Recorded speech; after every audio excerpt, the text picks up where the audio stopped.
Boni fala explicitamente sobre isso, que o Gilberto retratou a elite econômica do Rio, né, de certa forma, mas também de alguma maneira brasileira, de um jeito que é ao mesmo tempo fotográfico, realista, mas sem rancor. E a Globo percebeu isso, por exemplo, em Dancing Days já, e depois em Água Viva, sobretudo, e a partir daí, que isso trazia para a novela um público que não via a novela. Esse retrato que o Gilberto fez dessa elite, que era o que ela queria. Quer dizer, quando você traz o público A, B para ver novela, é um feito e tanto, né?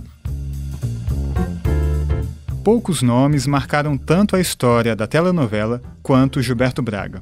Quando ele começou a escrever para a TV, nos anos 70, grandes autores, como Dias Gomes, Janete Claire e Lauro César Muniz, já estavam dando uma cara brasileira para a novela.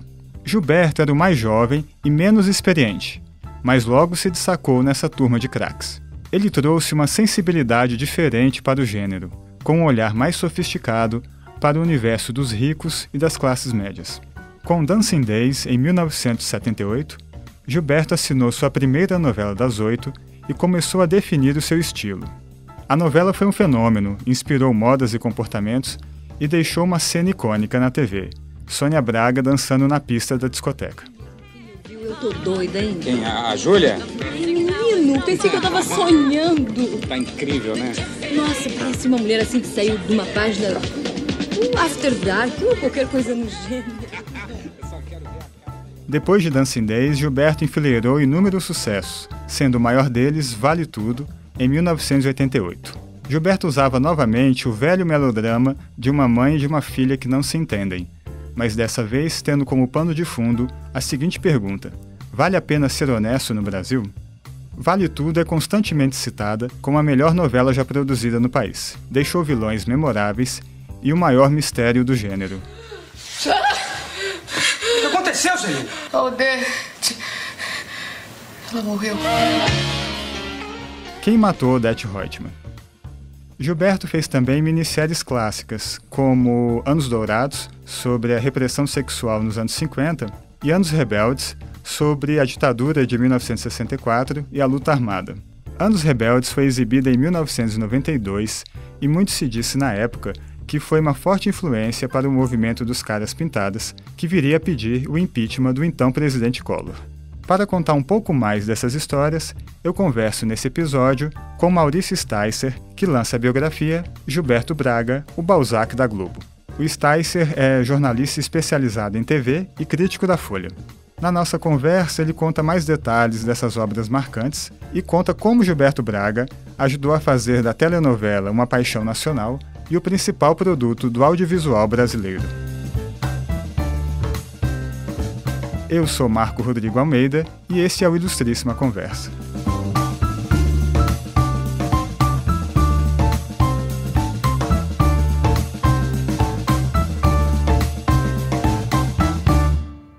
Bom, Maurício Sticer, é um prazer recebê-lo aqui no nosso podcast, para falar do seu novo livro.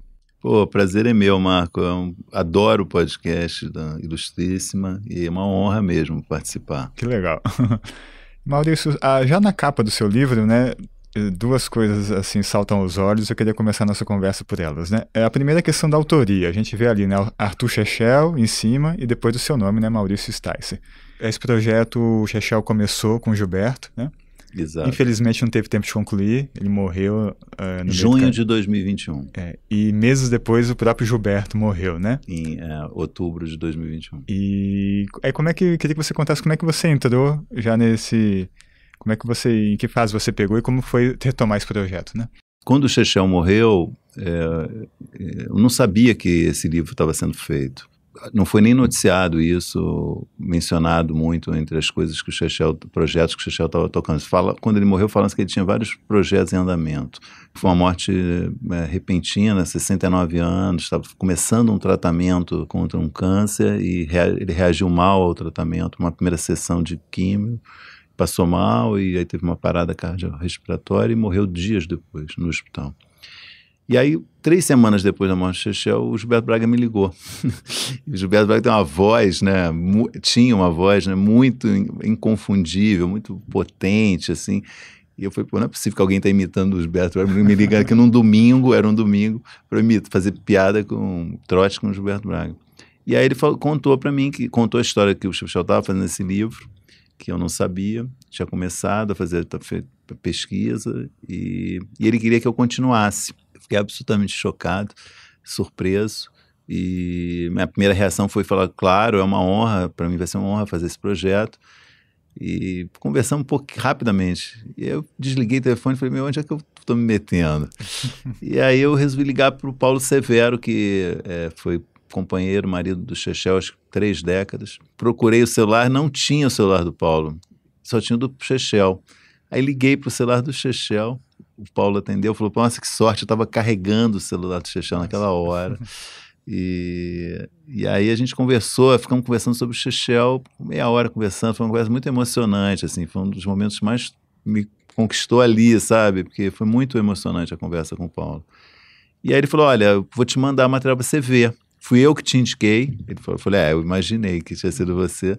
E ele me mandou esse material, eram 10 ou 12 entrevistas do Chechel com o Gilberto, longas entrevistas, aquelas entrevistas fluviais, assim, né, para biografia. A transcrição de 20 entrevistas que o Chechel já tinha feito com alguns atores, diretores e tal, e inúmeras anotações soltas, assim, tinha uns 50 arquivos de ponto doc, assim, às vezes abria, tinha uma frase, às vezes tinha um arquivo que era tarefas que faltavam, enfim. E eu comecei a ler tudo aquilo e analisar aquele material, e uma coisa que me tocou demais foram as entrevistas do Chechel com o Gilberto, que o Chechel foi muito bem preparado para as entrevistas. Ele ia com uma pauta assim, muito rica, e cada pergunta ele discutia um tópico, e eu ia vendo o que ele pensava sobre o Gilberto nas perguntas, sabe? Era um negócio assim, às vezes o Gilberto dá uma resposta lacônica, numa pergunta do Chechel de 5 minutos, mas eu falei, pô, a pergunta do Chechel tem muito mais valor para mim do que a resposta do Gilberto, porque eu fui entendendo o que o Chechel pensava sobre o Gilberto. E aí ficou claro para mim que o livro também seria uma homenagem ao Chechel. Para mim, tinha um envolvimento emocional, no sentido que a gente foi amigo, trabalhamos juntos no Brasil em 1986, a gente sempre se comunicou, sempre trocou figurinha sobre televisão, fui em estreia de peças, de coisas que ele traduziu, de peças dele, e a gente tinha uma afinidade. E aí, na primeira reunião que eu tive realmente formal para tratar do livro com o Gilberto e a editora Intrínseca, o Gilberto, a primeira coisa que o Gilberto falou assim, olha, abriu a reunião falando isso, esse livro é também uma homenagem ao Chechel. Eu falei, putz. Aí te conquistou. É exatamente o que eu estava pensando, e aí, de cara, eu falei para a editora, olha, eu tenho que vir o nome do Chechel na frente do meu, né? Foi um negócio que eu falei explicitamente.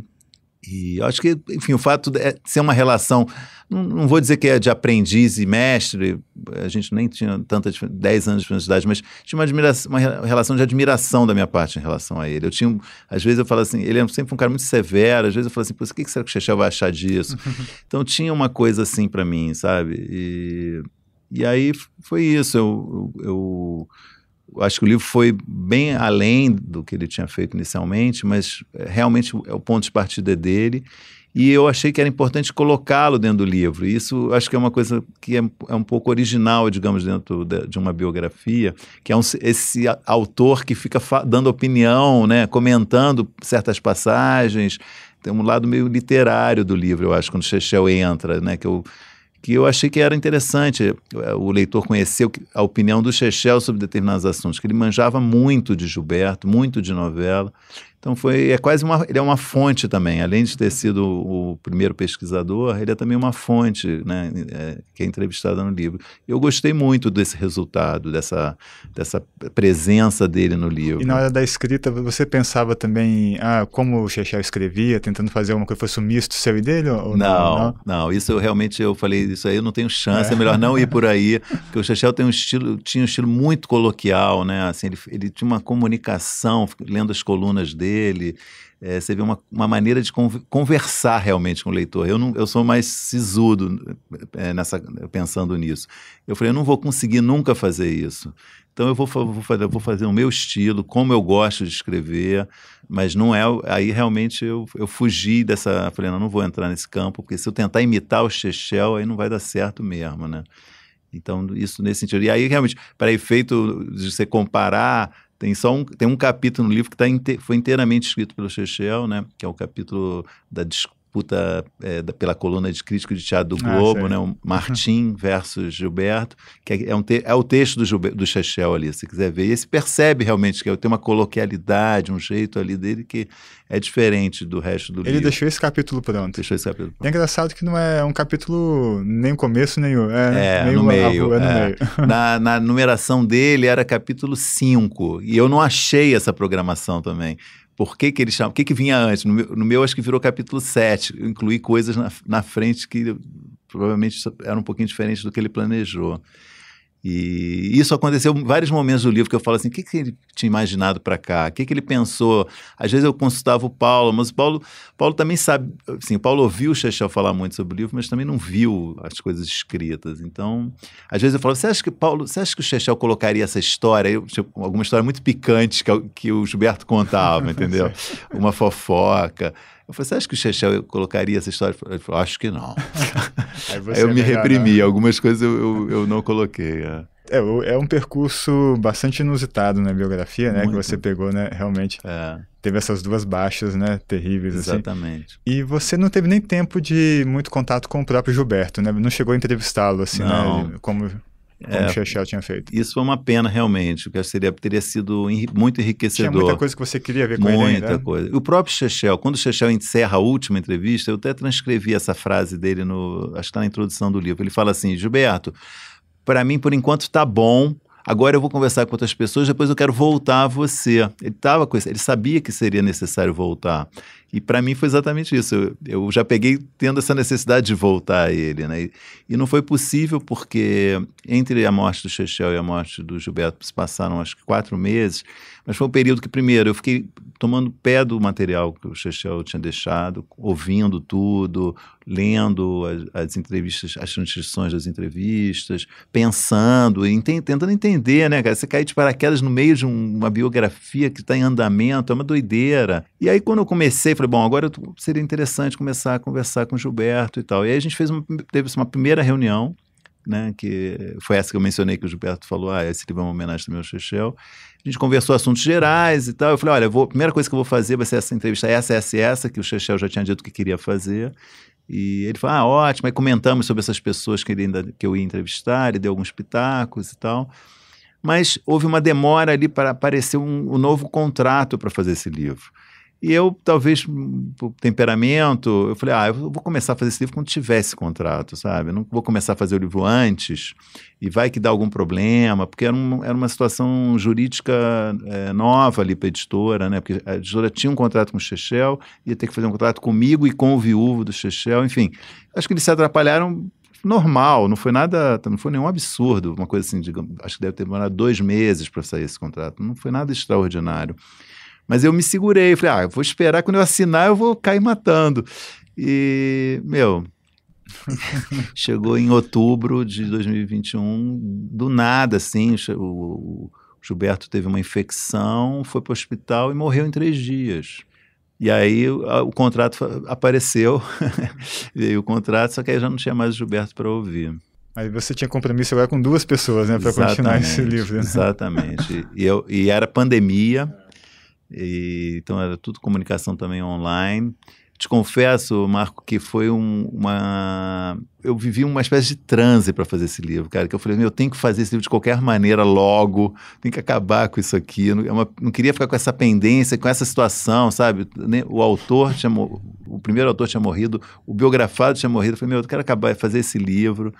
E foi muito fundo, assim, de um jeito, acho que eu nunca tinha ido, assim, de dedicação, sabe? Eu falei, eu quero fazer isso logo. E aí acho que foi 1 ano e meio, assim, que eu mergulhei nesse negócio. Às vezes eu releio umas coisas e falo, eu que escrevi isso, sabe? Foi um negócio tão intenso que eu nem reconheço algumas coisas, sabe? Esses percalços eu acho que até acabam virando até um elogio ao resultado final, porque o livro ficou muito legal, é muito fluido e a pesquisa é muito apurada. Como a gente comentou antes, é raro um livro, infelizmente um livro desse nível, né, sobre pessoas da televisão, que é um meio ainda não tão prestigiado, assim, né? Uma biografia, assim, com critérios jornalísticos mesmo, né, de apuração e de escrita. Falta livro ainda como esse no... Muito obrigado. Então, eu não tinha também essa noção, e isso não estava claro totalmente na pesquisa do Chechel, e ganhou corpo à medida que eu comecei a me interessar pelo assunto, que era contar a história do Gilberto, ajudaria a contar a história do nascimento, ou quase dos primeiros passos da criação desse projeto de teledramaturgia da Globo, que é um projeto que começa a tomar corpo em 69, quando o Daniel Filho sucede a Glória Magadã, que era a autora que fazia as novelas mais fantasiosas da Globo, né, Sheik de Agadir, etc. E o Daniel chega com a missão de fazer novelas contemporâneas, muito impactado, tanto ele quanto o Boni, por Beto Rockefeller, da Tupi, que é de 69 ou 68. E o Daniel começa a mexer nisso e começa a buscar autores, 69, o Gilberto vai chegar em 72, quer dizer, o Gilberto está praticamente, ele faz o primeiro caso especial dele em 72. Então o Gilberto, a contar a história do Gilberto ajuda a entender esses primeiros passos de um projeto que deu muito certo, que fez a Globo ser o que a Globo é, não é só a novela, mas a área de teledramaturgia da Globo é um dos pilares do que ela veio a ser, né, do que ela se transformou, né. E o Gilberto está ali, ele vivendo isso muito intensamente, né. Então eu me dei conta que valia a pena investir um pouquinho nesse making off das novelas, contar um pouco como elas foram feitas, porque ajudava a visualizar como que esse departamento se constituiu de fato. Os seus percalços, as suas dificuldades, os seus erros, né? Nem tudo dá certo, né? Tem novela que dá errado. E como esses caras reagiram a isso, o Daniel, o Boni. E os autores, no caso, o meu foco foi só o Gilberto, né? Como que eles reagiam a esses problemas. É um pouco disso, esse sinal que você levou a sério, né? O tema também. É o subtítulo aqui da capa, né? Gilberto Braga, o Balzac da Globo, né? Chama bastante atenção. Hoje a telenovela já conta com, hoje não, nas últimas décadas, um prestígio muito maior na academia, entre os intelectuais, né? Mas dos meios, digamos assim, de escrita ficcional, é o mais desprestigiado, mais baixo, né? Em comparação com quem escreve para teatro, roteirista, romancista, né? Nem se comparam nessa escala, né? Então, apesar disso, por que a gente pode dizer, qual a comparação que a gente pode fazer com o Balzac, né? Que é aquele panteão, né, da literatura francesa, né? Qual o vínculo que você vê nisso? Então, eu tive acesso, durante a pesquisa, à coleção de recortes de jornal do Gilberto. Ele colecionou minuciosamente tudo que saiu sobre ele, desde 1969 até depois da morte dele. A secretária continuou fazendo isso. São 54 volumes de recortes de jornal que estão na biblioteca do Edgar, o marido dele, volume de enciclopédia mesmo. Comecei a ler aquilo, porque você fazendo uma pesquisa, indo na Biblioteca Nacional, você acha muita coisa, mas é diferente quando um cara recortou tudo que tem sobre ele, né? Tá tudo ali. E aí começou a aparecer esse Balzac, primeiro nas entrevistas do Gilberto, várias vezes. Qual é o seu livro preferido? O seu autor preferido? Ele citava Balzac, sempre. Ou algum livro do Balzac. Qual é a sua leitura preferida? Citava Balzac. E um dia, numa entrevista, não lembro que novela, a jornalista perguntou: qual que é o tema da sua novela? Ele falou: o tema da minha novela é dinheiro. A mulher falou: dinheiro? Assim como em Balzac, o tema é sempre dinheiro. Eu não sei se isso orientou um pouco a visão também dos críticos sobre ele, o fato dele falar muito sobre Balzac. Começou a aparecer várias pessoas citando ele, fazendo essa comparação, né? Então eu menciono no livro, Jabor, mais de uma vez chamou o Gilberto de Balzac eletrônico, Balzac da televisão. O Luiz Carlos Merten fez várias referências ao Gilberto, também o Balzac da Globo, o Balzac da televisão. Aguinaldo Silva comparou ele. O Veríssimo, numa crônica no Estadão, fez essa comparação. Então eu falei, tem alguma coisa aqui, sabe? Tem um negócio... Assim, eu tinha um medo que esse título fosse parecer pretensioso, né? Mas eu acho que colocando o Balzac da Globo, eu acho que eu estou localizando bem o que é, né? E eu achei que tinha a ver realmente com a obra dele isso. Quer dizer, tem um olhar dele sobre a elite econômica, um olhar crítico, mas ao mesmo tempo não é um olhar rancoroso, né? Os personagens dele têm tudo movido sempre pelo dinheiro. As mulheres fortes, personagens muito fortes, dentro de uma engrenagem de jogo de interesses e de luta por prestígio, luta por poder, luta por dinheiro. eu achei que era um reconhecimento a uma especificidade, a um lugar um pouquinho mais elevado dele, no que o Lauro César Muniz chama a nossa guerrinha de todo dia, que é fazer novela, sabe? Acho que ele deu uma qualidade especial ou diferenciada ao melodrama da televisão, sabe? Você até menciona que talvez nenhum autor de novela foi tão citado por intelectuais, né? Mencionar, elogiado, né? A Folha, se você olhar a coleção da Folha, a Folha foi quem mais prestigiou o Gilberto desse ponto de vista, sabe? Quantidade de artigos de gente falando de novelas do Gilberto.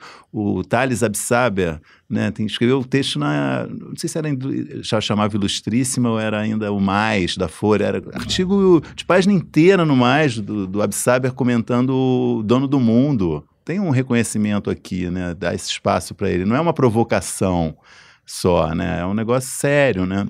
E aí depois eu até cito em detalhes uma matéria, foi acho que é a época de estreia de Paraíso Tropical, que a Folha entrevistou Sérgio Miceli, Renato Janine Ribeiro, Ismael Xavier, o Absaber e não lembro mais quem. Falei, meu, que isso, né? Todo mundo falando, pô, a obra do Gilberto é interessante por isso, por aquilo, pá. E aí no final foram ouvir o Gilberto e falou assim, pô, eu nem me formei na faculdade, estou muito honrado com isso, mas, enfim, é óbvio que ele ficava envaidecido, né? E era um cara culto, sim, embora realmente ele não tenha se formado, largou a faculdade de letras no final do primeiro ano. Lia muito, era francófilo, conhecia tudo de literatura francesa, de teatro francês. Ele foi professor, né, de francês. Foi professor, né, de francês muitos anos, gostava, morou 6 meses em Paris, estudou. Tem um ruído nessa questão, que é a autoimagem que o Gilberto vendeu muitas vezes, como de que o que ele fazia era uma coisa menor. Ele tinha muito humor, assim, autodepreciativo, né? Ele é muito engraçado isso. Exatamente. O tempo todo. Ele fala, eu tô escrevendo essa novela porque eu tenho condomínio para pagar aqui em Ipanema, em Nova York, em Paris. Ele falava isso. Até as pessoas, às vezes, desagradável. Um pouco arrogante, às vezes, né? Arrogante, mas eu acho que era muito nessa... que ele criou esse escudo. O que eu faço não é importante. Não vem dizer que é importante. Eu tô aqui só pelo dinheiro. Mas, claramente, eu fui entendendo que a partir do momento isso é pose, né? Não era verdade, ele gostava. Acho que é um pouco a postura comum em autores de novela, você vê assim, porque há tantas vezes um pouco de incorporar a crítica que fazem e fingir que não leva muito a sério, né? Mas uma pessoa, né, que com a obra que ele teve, né, com tanto sucesso, trabalhos são marcantes, você vê que é um pouco de pose mesmo, né? Não é isso que eu devia pensar. Né? Exatamente. Eu até do final, na última revisão, eu tirei um pouquinho, porque tinha muita menção a essas frases dele. Comecei a falar, acho que já está claro que, não precisa enfatizar tanto, está claro que era pose, sabe? Não era realmente sentimento. Então, e aí, assim, quando eu descobri isso, também é uma das coisas que eu me orgulho do livro, assim, que eu aprofundei o interesse dele em entrar para a Academia Brasileira de Letras, ali ficou claro para mim como que realmente o oposto, as falas dele depreciando a novela, eram pose. Porque ele investe nisso, ele quer entrar para a Academia Brasileira de Letras, ele começa a fazer o ritual para entrar para a Academia Brasileira de Letras. Essa é uma das revelações do livro, né? Acho que eu não sabia disso publicamente. Não, né? Saiu uma notinha uma vez, assim... E houve um movimento, a BL tem todo aquele contexto, né? Você tem que fazer como se fosse uma campanha mesmo, você tem que ir conversar, né? Tem que meio que conquistar votos. Exatamente. Então, internamente também havia um grupo ali que queria levá-lo para lá, né? Sim, claramente. Ele publica um livro, porque ele não tinha nenhum livro, né? Ele já tinha escrito milhares e milhares de laudas, mas não tinha publicado nenhum livro. É um livro, aliás, muito... Né? É um pré-requisito ter pelo menos um livro. E é um livro ótimo, inclusive, para roteirista, eu recomendo, que é o livro Anos Rebeldes, que estão os roteiros dos 20 episódios comentados por ele. É muito legal o livro. Mas não é um livro popular, assim, é um livro um calhamaço desse tamanho. E aí ele lançou o livro na ABL, pô, tanto lugar legal para lançar um livro, você vai lançar na ABL teu livro, né? Ele lançou o livro lá, fez palestra lá. E nessa palestra que ele fez lá, famosa, ele diz que novela é um tipo de literatura, é como teatro, é como literatura de cordel. Ele começa a... Quer dizer, já tem uma mudança um pouco de chave ali, né? Total. E aí, pouco tempo depois, ele e o Edgar oferecem um jantar em casa para Marcos Vilaça, Arnaldo Nisquier, Sandrone, se não me engano, vários acadêmicos e suas mulheres, já claramente dentro desse ritual de de sociabilidade em vistas a uma possível candidatura. Que não chegou a se concretizar, não, né? Ele desistiu. Ele não... Ninguém fala, né, cara? Esse negócio que a BL tem um véu, né? Mas eu entendi que provavelmente quem estava apostando nele falou: não é a hora agora, vamos deixar um pouquinho para depois. E em On tem uma fala do Arnaldo Nisquet, que ele lembra o que aconteceu nos últimos anos, agora mais recentemente, né, que no mesmo ano entraram Fernanda Montenegro, em diferença de pouco tempo, Gilberto Gil, Paulo Niemeyer, entrou um advogado, ninguém era escritor, entraram assim 4 ou 5 pessoas seguidas que não eram escritores. Ele falou, claramente o Gilberto teria entrado agora. Mas isso foi ainda... Isso ocorreu bem mais lá atrás, tipo... Anos 90 ainda? Não, acho que foi anos 2009, 2010, 2011. Quer dizer, hoje, né, teria bem mais força a candidatura. Exatamente. Né? Não, é isso que o Arnaldo disse. Certamente ele teria entrado agora, nesses últimos anos. Curioso mesmo. E seria o primeiro autor exclusivamente de novelas na academia. O Dias Gomes foi acadêmico, mas era visto como um autor de peças de teatro, né? Ele já escreveu novela, mas o que, digamos, justificou é que ele tinha uma obra de teatro, né? O Gilberto seria o primeiro cara exclusivamente autor de novelas de televisão. É curioso, isso, até o percurso que o Gilberto faz também, a gente vê, quando ele começa na Globo, né, a base é aquela turma que vai dar cara da telenovela brasileira, né, a modernização do gênero. E ele tem um percurso meio único ali, né, porque quem vinha ali, quem tinha os pioneiros ali, ou vinham do rádio, né, a Janete, a Ivani, ou do teatro. Dias Gomes, Lauro César Muniz, né? E o Gilberto nunca tinha escrito nada, né?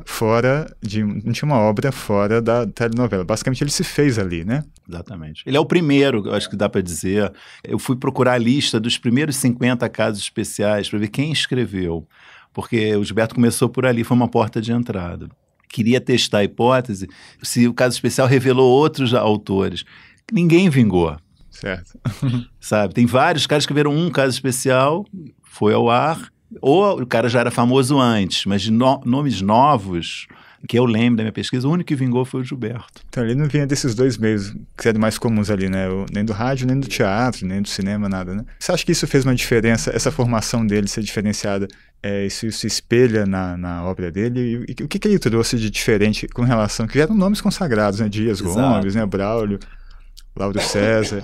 O que ele trouxe de inovação no meio dessa turma toda, né? O Boni fala explicitamente sobre isso, que o Gilberto retratou a elite econômica do Rio, né, de certa forma, mas também de alguma maneira brasileira, de um jeito que é ao mesmo tempo fotográfico, realista, mas sem rancor, não sei se a palavra sem ideologia, digamos assim. Ele compara, por exemplo, justamente retratos parecidos da elite feitos pelos Dias Gomes e pelo Lauro, que eram caras de esquerda. Mais politizados, assim, né? Totalmente politizados, né? O Dias foi do Partidão, o Lauro não sei se chegou a ser, mas era um cara também explicitamente de esquerda.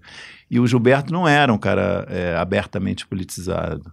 Né? E eu acho que para a Globo, naquele momento, essa maneira de retratar esse público, essa elite, foi muito mais acolhedora do que a maneira como o Dias e o Lauro faziam. E a Globo percebeu isso, por exemplo, em Dancing Day já, e depois em Água Viva, sobretudo, e a partir daí, que isso trazia para a novela um público que não via novela, esse retrato que o Gilberto fez dessa elite.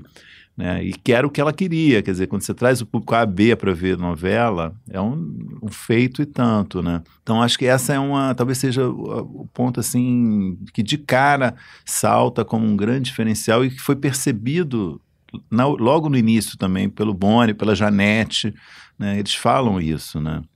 Tanto quanto com a classe média, quanto com os ricos também, digamos assim. Também a classe média, exatamente. Ele é muito amoroso, né? O retrato que ele faz, né?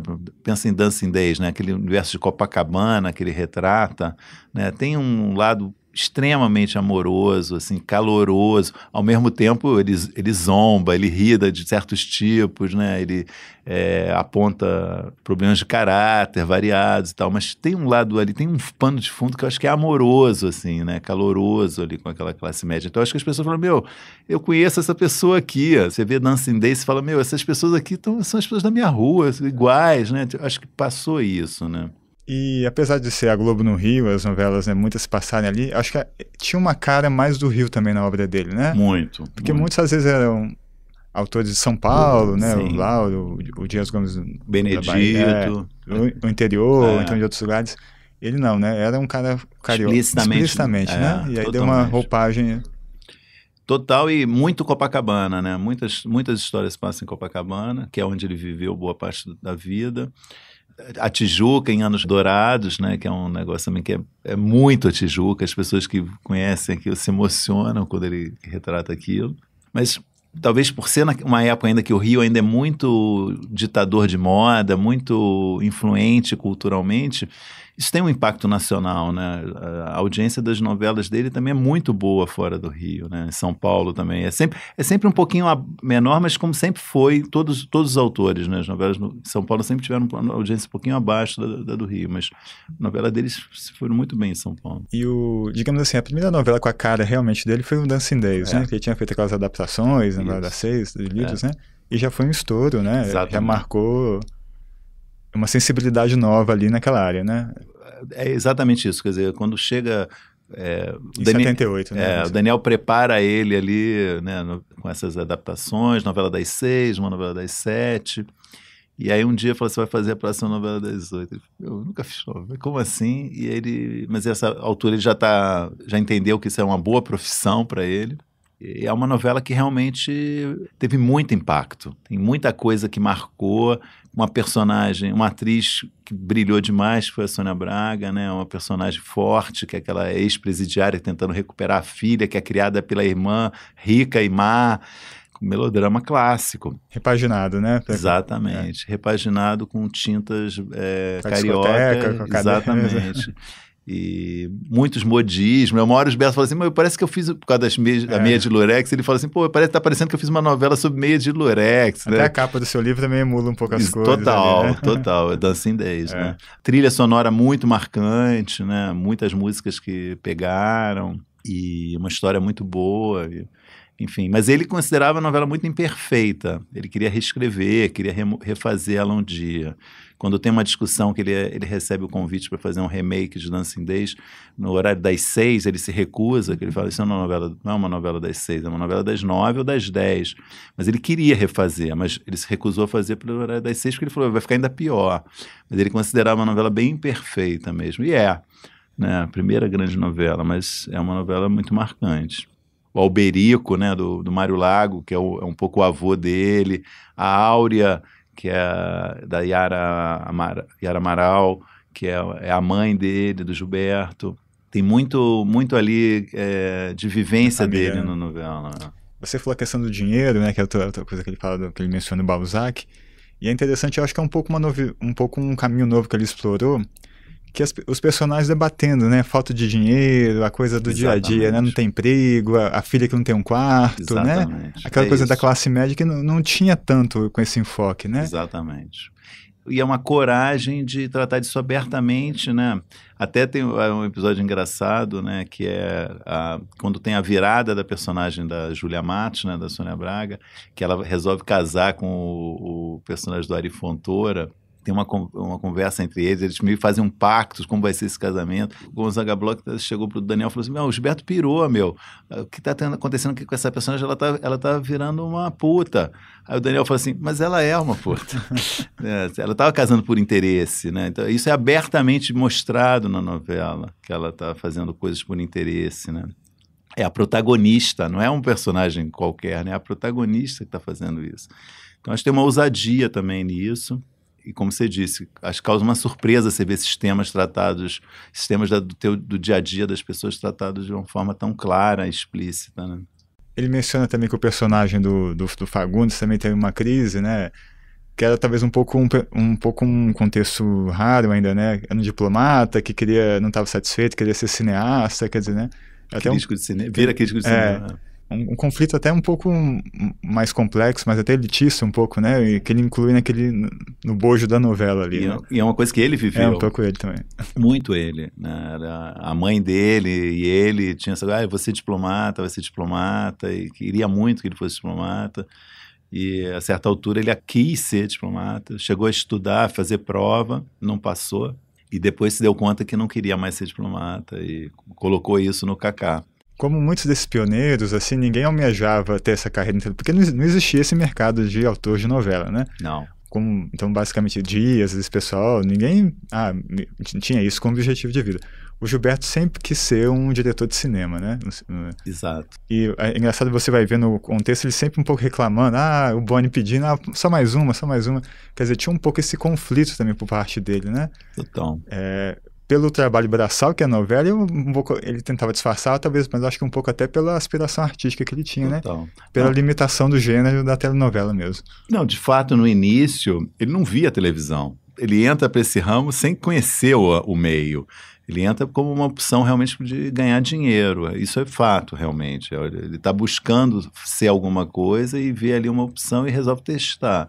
A ambição dele sempre foi realmente ser um diretor de cinema. Ele gostava de cinema, ele ia ao cinema desde os 9 anos de idade, era viciado em cinema, apaixonado por todo tipo de produção, cinema francês, cinema americano nos anos 40, 50. Não era parte do sonho dele, televisão. Ele nunca falou, isso aqui pode ser uma coisa legal também de fazer.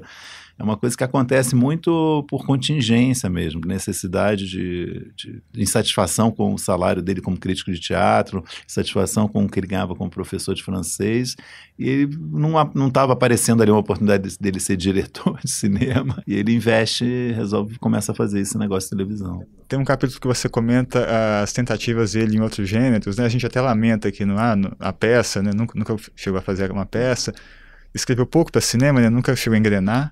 Mas, ao mesmo tempo, eu fico pensando que talvez esse lamento seja até uma visão um pouco preconceituosa também, né? Porque pensando no oposto, o cinema no Brasil nunca conseguiu manter uma tradição longa de um comercial de qualidade, né? Que tivesse uma vinculação com o público profunda. E a telenovela sempre foi isso, né? Conseguiu, nesse auge, pelo menos que o Gilberto conseguiu. Ele ajudou a construir na televisão o que o cinema brasileiro nunca conseguiu fazer, né? Sem dúvida. Ele mesmo acho que se dá conta disso, né?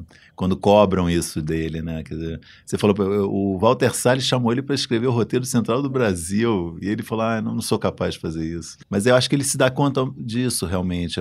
A indústria de cinema também, né, não ter se desenvolvido como foi sonhado, né? A gente não ter virado aqui uma Hollywood brasileira, e ele olha o impacto que as novelas estão tendo, né? Ele fala abertamente disso algumas vezes, eu tô me comunicando com muita gente, né? Isso que eu faço não é realmente pouca coisa, pode não ter o mesmo prestígio, mas é uma coisa importante. Aí que eu acho que tem uma virada realmente, em algum momento ali, talvez nos anos 80, que ele se dá conta disso, e continua com aquela pose, eu sou só um escritor de folhetim, mas ele já reconhece ali que aquilo é uma coisa, não só rende para ele um salário ótimo, mas eu acho que ele entende que é uma... E aí eu acho que começa a trazer temas mais também fortes, mais importantes também para algumas novelas, discute alguns assuntos mais tabus, quando ele está se dando conta que ali é um canal de comunicação espetacular que ele tem, né? Em relação, você foi em tema tabu, você menciona que na vida pessoal ele e o Edgar tiveram uma postura muito moderna ali, que era um casal assumido, um casal gay assumido desde os anos 70, iam a eventos juntos, né, recepcionavam, né? Quer dizer, tinha uma postura bem aberta com relação a isso. E você vê, hoje parece ter uma coisa mais normal, mas você vê isso, como era na época não era tanto, pelo reflexo no trabalho dele, né? Você cita, tem um capítulo muito legal sobre a novela Brilhante, que ele queria fazer um personagem gay, e que a censura retalhou a novela, não podia nem mencionar a palavra homossexual, né? Não podia, a mínima insinuação com relação a isso era cortada, né? Então essa foi uma novela bastante complexa, né? Engraçado que você falou isso, porque na verdade não só ele sofreu censura da censura, sofreu censura da censura, e sofreu censura da Globo também depois. Quer dizer, quando acaba a censura, ele também vai sofrer. Mas especificamente em relação a Brilhante, é uma coisa assim dramática. Eu até realmente resolvi detalhar, porque eu tive acesso aos pareceres da censura. Já sabia dessa coisa da censura em Brilhante, a proibição de mencionar que o Inácio, o personagem do Denis Carvalho, é homossexual. Mas eu, enfim, tive contato com um cara que tinha pesquisado esse assunto, que fala sobre isso num livro dele. Eu pedi para ver os pareceres, que ele não publicou. Então, no meu livro, são pareceres inéditos. É uma coisa chocante mesmo, né? O cara ali com lupa ali, cortando qualquer menção, alusão, sugestão de que o personagem fosse homossexual. Você imagina um autor homossexual que é casado, tem uma vida de casal normal, enfrentando isso diariamente durante 6, 8 meses Tanto que ele depois quis fazer um remake de Brilhante, né? Um dos últimos projetos dele, que está pronto, foi entregue para a Globo, está engavetado, é uma novela chamada Intolerância, que é um remake de Brilhante. Mas eu lembrei da Globo porque, para me sensato coração, tinha uma mãe que apoiava o seu filho gay, que, ia numa passeata dizendo que uma faixa em apoio ao filho, e a Globo não deixou, entendeu? Ele mostrar isso, que é uma coisa que você pensar absurda, acho que é 2011, né, Sensato Coração, pô, uma coisa, pô, não podemos, a mãe era Luiz Cardoso, a personagem. Aí você comenta. Pô, fim da picada, né? E dando um pulo, isso a gente falou do Brilhante, era o final da ditadura, mas tinha censura forte. Exatamente. Né? Dando para a última novela dele, 2015, Babilônia, que também foi uma novela que não deu certo, né? Infelizmente foi o último trabalho dele. Ele ficou com essa tristeza, né, de não ter feito um sucesso para encerrar a carreira. E lá, um dos pontos que atribuem também ao fracasso da novela do Ibope, a rejeição, foi essa questão, né, do casal, a Fernanda Montenegro e a Natália Timber, né? Exatamente. Que davam um beijo no primeiro episódio. Quer dizer, ainda 2015 teve um impacto ali na novela, né? É incrível isso, né, realmente. Isso já foi pós o beijo que teve em Amor à Vida do personagem do Matheus Solano, né? E do Thiago Fragoso, né? Eu acho assim, Babilônia, eu também, é um capítulo do livro que eu fiquei feliz, eu acho que consigo contar uma história que é muito tumultuada e, ao mesmo tempo, consigo, acho, mostrar que a novela antecipou o que ia vir poucos anos depois, sabe, em termos de intolerância religiosa, intolerância política, de raiva, de homofobia. É um momento... Não sei se o Gilberto, o Ricardo Linhares e o João Ximenes de Braga tinham essa noção tão clara quando escreveram, mas pelo menos deviam ter uma intuição, né? Que a gente estava caminhando para um universo de... Tinha essa mescla da política com a religião, né? Exatamente. O personagem do Marcos Palmeira, que era um prefeito de uma cidade ali meio, acho, da Baixada Fluminense, né? E morava na Barra, era um malandro. A questão, né, enfim, do casal, um casal de senhoras, né? Tinha uma coisa, um namoro interracial também. E a novela, apanhou de todos os lados, né? A Record com os 10 Mandamentos ao mesmo tempo, né? Uma novela de cunho religioso forte. O SBT falando que tinha novela para família. Então é um negócio chocante que aconteceu ali, sabe? Tá tudo ali. Se você olhar 2015, né? A novela 2015, estava festejando 50 anos da Globo, era um dos produtos que eles imaginavam que ia... seu aniversário da emissora foi um abacaxi, um pepino para a Globo administrar aquilo. Alguns anos depois aquilo tudo ficou explícito, né? Interessante. E é curioso a gente vendo ali o Gilberto é lembrado principalmente por Vale Tudo, né? A novela mais famosa dele, que era um retrato muito arguto naquela época, né? E aquilo foi aqueles anos ali do final, 85 até 90 ali, o final da ditadura, já no Sarney, né? Redemocratização. Algumas das novelas de maior ibope foram naquele período, né? O Roque Santeiro, Vale Tudo, Tieta. E é muito engraçado como elas fazem uma leitura muito interessante desse período de redemocratização mesmo, né? O que resta ali daqueles fagulhos ainda autoritários e desse Brasil que estava nascendo, a corrupção. Acho que nem o cinema, talvez nem o romance tenha alcançado assim, com essa repercussão também. Um retrato daquele Brasil. Talvez se a gente quisesse ver aquele Brasil em alguma forma de ficção, talvez a novela seja meio mais interessante de ver nesse final dos anos 80, né, e que foi, de certa forma, um auge até de ibope aí da novela das 8 também, né, incluindo o Gilberto e os outros ali Ainda bem que é você que está falando, não sou eu. Se vier algum cineasta, algum autor, é o Marco que está falando, mas faz muito sentido essa tua observação mesmo, realmente, né, e Vale Tudo é espetacular desse ponto de vista, né, quer dizer... Foi uma rebordosa, né, cara? Quem viveu aqueles anos, a segunda metade dos anos 80, né? Quer dizer, primeiro Direta Já, que deu errado, aí vem Tancredo morre, aí vem Sarney, que era da ditadura, monta um governo com ministros que eram pessoas que feito parte da ditadura. É uma rebordosa. E a inflação que não resolve, 3 planos econômicos, entendeu? E aí vem aquela novela, né, com a Gal Costa cantando Brasil, né, mostra sua cara, uma vilã absolutamente de outro planeta, né, que é a Odete Roitman, com nojo de pobre, um vilão empresário clássico, que é o Marco Aurélio, né, que é um corrupto, um malandro. A filha que trai a mãe, que engana a mãe, né, é de uma crueldade. Você pensar, os personagens principais da novela, que tem de crueldade ali, de maldade, né? É um retrato muito duro, né, de uma realidade ali, de novela, mas que todo mundo entendeu que não era só uma novela, né, cara? Então, como você disse também, Tieta e... Salvador da Pátria. Salvador né? da Pátria, exatamente. E Roque Santeiro, né? Tem um pouco isso também, né? Mas no caso, acho que o Vale Tudo é mais realista, né, cara? Tá passando ali no Rio, né? Nas ruas do Rio e Copacabana Palace. A própria novela tinha um tom mais realista. Exatamente, né? E a banana final do Reginaldo que entrou pra história, né, cara? O negócio é uma novela muito pessimista, né, cara? Muito pessimista, você pensar bem, né? O negócio é pesado mesmo, né? Essa épocazinha, dos anos 80 para 90, é, digamos assim, a súmula daquilo que a gente fala da novela compondo o imaginário do país. Quer dizer, né, é a ficção consumida, as pessoas se espelham, debatem seus problemas ali, né? Então, acho que é talvez o auge ali da novela como a grande produção ficcional do país, né? Hoje a gente passa por tantas transformações e muitos daqueles pressupostos já não existem mais também, que é a hegemonia que a Globo tinha, né? O próprio conceito de você bolar um produto que vai ser consumido de forma total por uma massa, né? Hoje parece que a sociedade é muito mais dividida, né? Tem muitos mais grupos.